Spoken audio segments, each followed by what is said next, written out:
Well, the earliest memory I have is coming with my grandmother. I'm not sure of my age, but I needed to hold her hand. But I stayed in the church all my life, and when my children were born, I brought them here. I started going to University Methodist in about 1950. I had a girlfriend there by the name of Neva Williams. And when I met her, she was going to University Methodist along with her folks. And as we dated, we decided that we wanted to date and see each other more than just on a Friday and a Saturday night. So I had her ask her mom if there's a possibility that I could see Neva on a Sunday. And she suggested that if he wants to see you, he'll join you and go to University Methodist Church. So I became very religious after that time. My earliest memory of the church is when I was very young. Mother had a brother that lived in Tulsa, and he was one of the ones that hauled the stone from the quarry. My earliest memory of the church was a preacher named Reverend Harris that we just loved. He was so sweet, and Mrs. Wakefield, and they really were the reasons we joined the church. We were looking for a church home. That was 52, 53, early 50s. Really not sure, and I'm not even sure when we joined the church. We stayed a couple of years before we joined the church. My earliest memory of the University Church, my twin sister and I joined when we were 12. Well, I was, I think, 19, about probably 52. About 52, we were in junior high. Well, I was probably in junior high school when I started going there, and I can remember we had pretty good size youth group, and it was always, we had good activities, and I enjoyed that. Well, what I remember about the church during construction, I have a vague recollection of coming a few times when there was a tent. But I know the men worked very hard. We could see them working.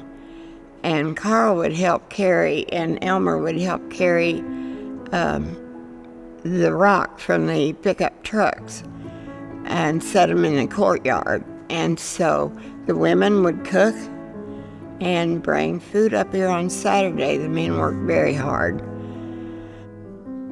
Earliest was them building the church. They'd go out and get the stones at that quarry out east. Yeah, we did. In the church, we harvested the stone out there, and it's limestone. They had an old flatbed truck, and so the membership got together on Saturdays and Sundays and drove out to the land where they harvested the stone, and they brought it in, and then they started drilling holes in it and putting wedges in it, beating them in with a sledgehammer, splitting the stone up where they could be used, build a wall. Well, the church was our life. We were there for all the things.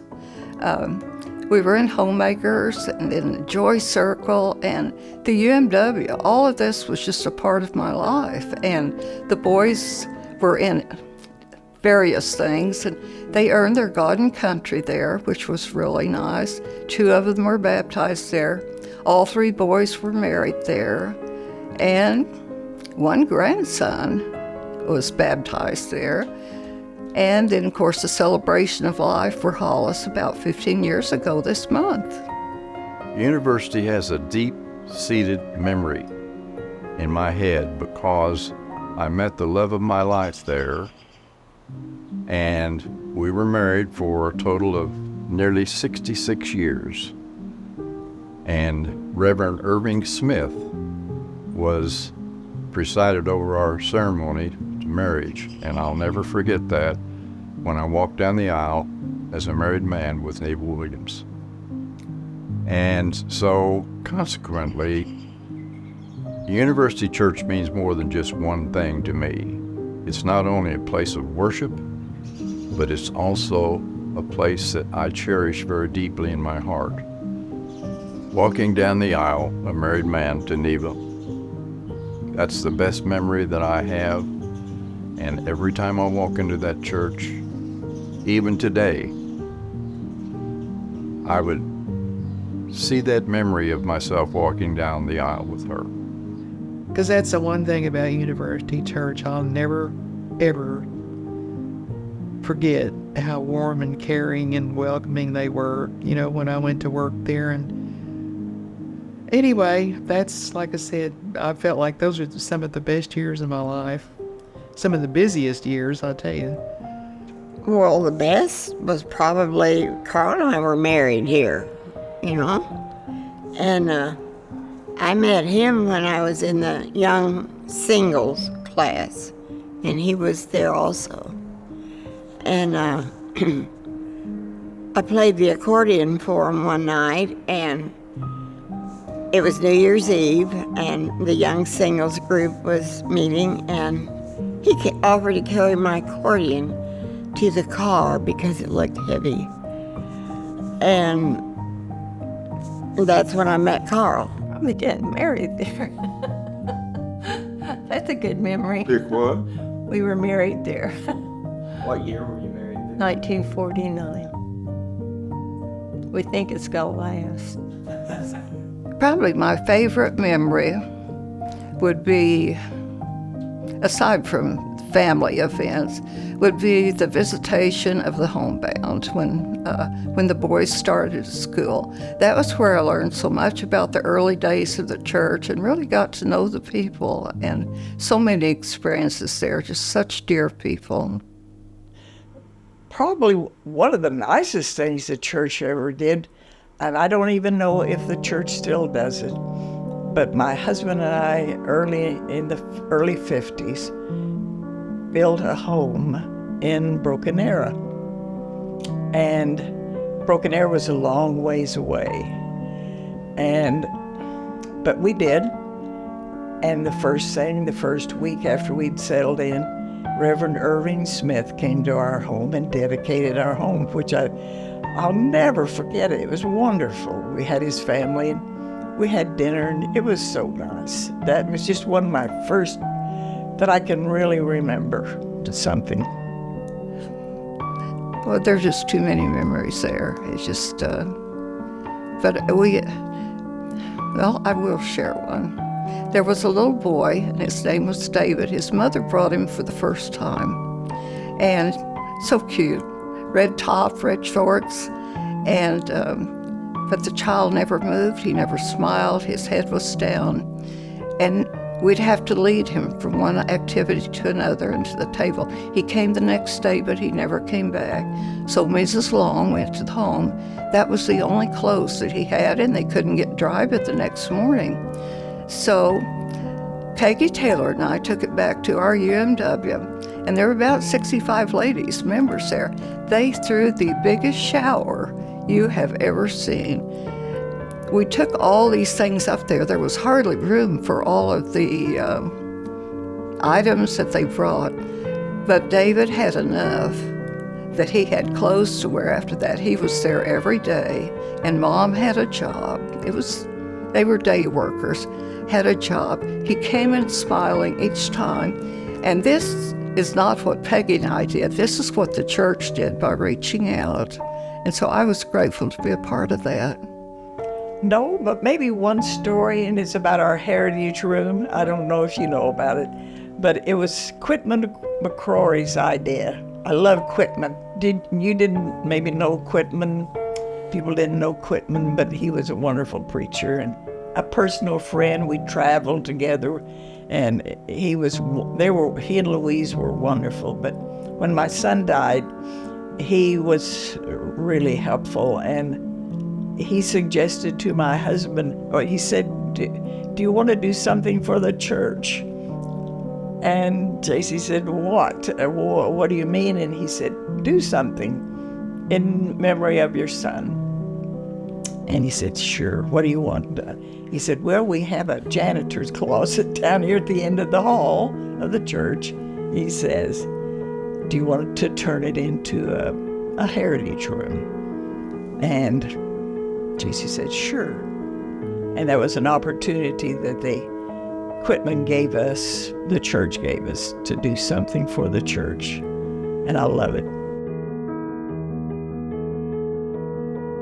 Oh my goodness, the church has changed unbelievably. Can you imagine over 50, 60 years that it hasn't? The changes that I've seen, especially positive, is the inclusiveness of others, that we always invited the TU students, but